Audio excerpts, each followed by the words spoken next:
Okay, in this video we're going to have a look at how changing the temperature affects the position of an equilibrium in a reaction.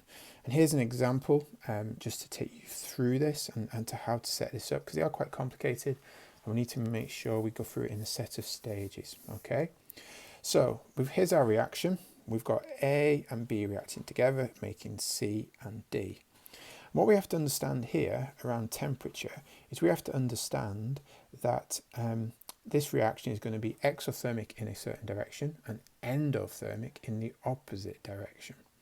And you have to be told that. You can't just tell by looking at the reaction which is going to be which. You have to be told this. And you can see here that we're being told that in the forward direction, this reaction is exothermic. Let's just remind ourselves what this word means. Exo is like exit, so giving out, going out, and the thermic bit is to do with thermal energy, with heat energy. So this means an exothermic reaction is going to release heat to the surroundings, and therefore if we go in this direction, the forward direction, this reaction is going to cause the surroundings to get hotter.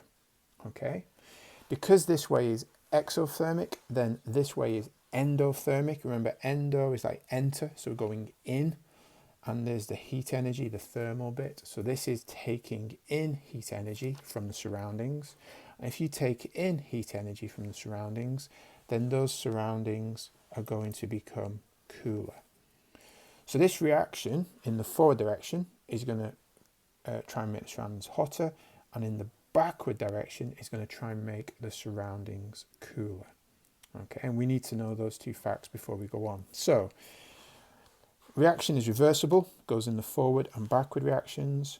We're in a situation now where this reaction has established, set up a dynamic equilibrium. So that means it's moving in the forward and backward directions at the same rate. And what we're going to try and do here is we're going to try and change a condition, okay, to affect the position of the equilibrium. And you can see the first condition here, it says we're going to decrease the temperature.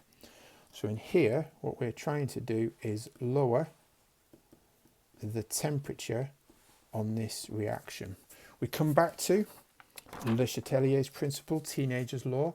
Remember, this says that a reaction at equilibrium will go against any change that we impose on it. Okay, teenager's law, it'll just do the opposite of what we've asked it to do. So if we are increasing the temperature, I'm going to shorten Le Chatelier's principle to LCP just for the explanation. If we lower the temperature, LCP, what does it say? It says it is going to try and increase the temperature. Okay, it's going to try and increase the temperature. How does it do that? Let's continue the explanation. How is it going to increase the temperature? If we go back up to here, you can see that going towards the right is going to cause the temperature of the surroundings to get hotter. So in this case, the equilibrium will move to the right.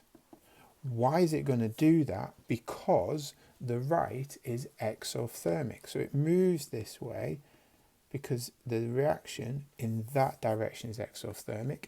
And if it's moving this way towards the right, then what we see is we'll make more of C and D because they're on the right hand side of this equation.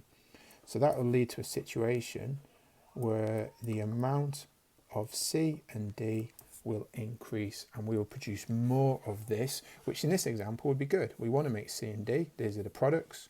Therefore, if we lower the temperature, we will force the reaction to try and increase the temperature.